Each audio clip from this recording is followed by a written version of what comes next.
What's going on, everyone? Welcome to QVO Games. My name is Juan. Thank you for being here. I appreciate it so much. This video is going to be about the games going to read till the week of January 29th. We have a great lineup of games, great themes, interesting mechanics in some games as well, some IPs coming into the board game world that are already video games previously. We have one of those games actually from Kickstarter coming to retail. We have a great lineup of games, and I'm excited to be covering them. Let's get this coverage going. Quick disclaimer, I am covering the games coming to retail in the US. Therefore, these are US release dates. These games may have already been released in different parts of the world. If that is the case, there might be coverage out there, or you may already have a copy because you went to a convention and you picked up a game there as well, which these may have been previously released. These games are coming to the retail in the US, and that's what we are covering. Keep in mind, there is still a global shipping crisis going on, therefore these games may have pushed back release dates.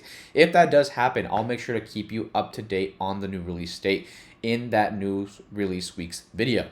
Let's get these games covered. Coming up first with Millie Fiore. Millie Fiore, I might be pronouncing that wrong. If you're new to the channel, I pronounce a lot of things wrong. Correct me in the comments. I would love to hear it, the correct pronunciation.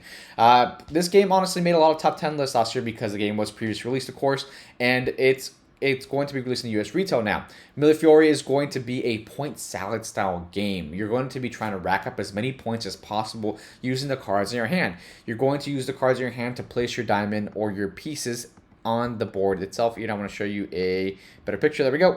You're going to be putting down different places here, and these can have different comboing actions, right? You're going to be putting one piece down here in this section to then to actually compound into a different action somewhere else. It's going to be multiple actions you can take, and that's kind of the fun of some of these games. I do enjoy that aspect. I like when I can actually create a really big ripple of actions or just things happening on my turn. I appreciate that a lot. This game, like I said, has made some top 10 lists, and QVO Games does not disappoint. This game is coming out January 30th. I forgot to mention at the beginning of the segment here, and it's by QVO Games. QVO Games honestly does not. They've had a lot of really unique games that have varying themes, really interesting mechanics. They've dived into heavy Euros, so I'm excited to see what comes up next with QVO Games. I am a really big fan of them, and I hope to see Millie Fiore do really well.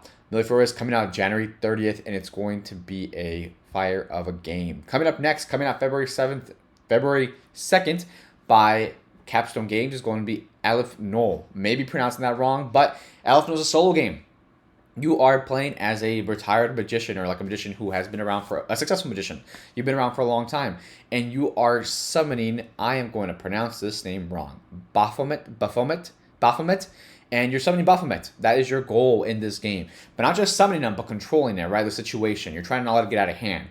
You're going to get out of hand. With hand management, you're going to be using the cards in your hand, and you're going to be managing your hand, playing a solitaire game, trying to summon him, but at the same time, there's win conditions and lose conditions. Not win. A lot of lose conditions. I feel like this game is going to be punishing. Lose conditionings that if you have a certain amount of cards in your hand, when you summon Baphomet, you lose the game right away. But if you don't, then you continue the game and keep playing. It's interesting. The theme itself is pretty spooky. I mean, summoning a demon. Also, your nemesis, I guess, or the people who are up against you are the church. Pretty interesting theme. Very dark, and however, it has a lot of tension itself. So you're going to be playing the game, and it's actually have some stuff here. Very thematic, right? All these things look like things you would use to summon a demon from another world who is going to cause destruction. Aleph Null is going to be coming out February 2nd, and it will be by Capstone Games. Coming up next by Pearl Games is going to be Lofoten. Could be saying that wrong. If I am, let me know. However, this game is going to be a Viking-style game, right? You're playing as Vikings, and Lofoten is supposed to be an island, a very beautiful, important Viking territory back in the day. In Lofoten, this is the game that has a really interesting mechanic, right? Let's check out the box itself. The box looks beautiful. I like the way that looks. That's just so inviting and gorgeous. The color scheme, everything about it. And that's going to be the board and the player boards. So these boards, the really interesting mechanic here is that you're going to be looking at the market here, and this is going to be your fleet of Viking ships, and you're going to be taking actions to kind of turn your different Viking ships to match up with the market. You're trying to get points. These are going to be points here in the warehouse section, and you're going to be using the market here, bringing this back to your warehouse, right? Moving up and down the market area to try to score up your points. The game, honestly, is one of those games where it's a two-player game, by the way, and looks really simple. However, it seems it has a lot of strategy involved with it. There's a lot to do in the game. Like, I think another game example of this does not play anything like this, but Ahoy by Letter Games, for an example, is a pretty simple game to learn, but it has so much strategy involved. And I feel like this game is like that, right? It's a two-player head-to-head game where you have a really interesting mechanic of working with your board here, trying to flip it to try to match up with the different marketing sections on the board. And you're trying to get points that way. It just seems like it has a lot of depth to it. It's not just a simple two-player game. It has some depth to it, but it's easy to learn. I appreciate that about games. This is going to be Lofoten, coming out February 2nd. Yes, February 3rd. My apologies, February 3rd. This game's coming out February 3rd. It says it up here as well. February 3rd.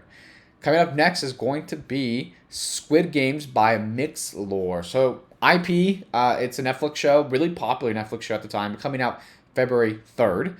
Very popular Netflix show that has now been turned into games and such, which we see a lot with a lot of very popular IPs, right? Squid Games is going to be really represented. If you don't know what Squid Games is, by the way, Squid Games, it was a game, it was a game, it was a movie about people who were in, not a movie, it was a TV series, and people are in depth and they're playing through a series of games where it's life or death. But the whole thing is, at the end of the series, if you win the whole game, you actually come out with some money in cash, and along with your life, of course. And these games were outrageous. I mean, there's one where like you would be jumping from tile to tile. It's the most popular one, I believe, too. And you're jumping from like tile to tile, but it was random. Like the moment you jump on this tile, it may plummet and you fall to your death, of course. And the tiles are going to be, that's like one where like you go through and like the person behind you falls behind you, falls behind you. So the person up front is the person who's taking the risk. So they're the ones passing away. However, you do it all under, I think they had an hour, and they had to go through the whole thing, forcing each other to go through and like being really cutthroat. It was an interesting concept. I watched the whole series, and now it's being turned into games. It's basically going to have mini games. The whole game is going to have a bunch of mini games, and the games are all random. You're playing through them and just trying to be the one last man standing at the end of the game to win $38 million within the 6 games. And it's going to be represented to the video game, to the TV series. It's going to be just a bunch of random mini games. I think this game you would bring out and just have some fun for the night, right? You're not really trying to like be the number one or the winner. You're just trying your best to win, but it's going to be up to random conditions. So you can't really strategize or plan around that. It's going to be Squid Games, coming out February 3rd by Mixlore Games. Coming up next is the big one. Coming from Kickstarter now, coming to retail, is going to be Frostpunk, the board game, coming out February 3rd.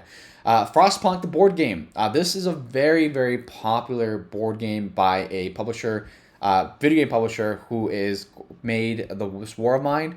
It's 11-bit games, and now this game is being turned into a board game. The War of Mine, I think, is also a board game as well. I'm pretty sure. The Frostpunk board game, post-apocalyptic setting with a blizzard or snowstorm, like kind of like a winter, not a winter, geez, I'm blanking on the word. What is Antarctica? Antarctic winter, right, going on. And you're trying to survive. The game is very punishing. I mean, it's an extremely punishing game. It's difficult. The video game itself is very tense and difficult itself as well. When you're playing through the game, you're trying to survive, right? You have to manage your population, the food you have, the resources, the happiness of your city that you're developing. And while you're doing that, you are also dealing with the Great Frost. Look at that table presence. That is amazing. It just looks great. Looks like if you have these colored, even then, it just looks awesome. I mean, matches like, right, everything's covered in snow, I guess you can say. It's going to be a very tight game. It's a cooperative game, and you're trying your best to survive while managing all these different conditions that are external, forces that are going to make you lose. Glass Cannon is the publisher of this board game. I think the game itself looks like a lot of fun. I like the video game myself, and I like the whole tile placement here and the cooperative version of it too. I think a difficult cooperative game is fine. I don't like when it's like, there's some games that are just extremely difficult for no reason, and I don't appreciate it. But whenever it's difficult with a cooperative setting or a cooperative mechanic, I guess, you can actually feel more rewarding to do it with your friends over and over again. I appreciate that a lot about games, and I think Frostpunk is going to do a really good job delivering that, as well as all the miniatures that look beautiful and gorgeous. This is going to be a hit of a game, and I cannot wait to see more and see how it plays. This is going to be Frostpunk, coming out February 3rd by Glass Cannon. that's it. We are at the end of the video. Thank you for watching the video, and I appreciate it. If you like these games, you want to see more of these types of videos, please don't hesitate in comment, liking, and subscribing. It just helps to get the word out there and push this series up higher, therefore pushing QVO Games up higher, and we can start building the channel a little more and our community as well. Thank you so much for making it this part of the video. I appreciate it so much for you making it this way, this far in.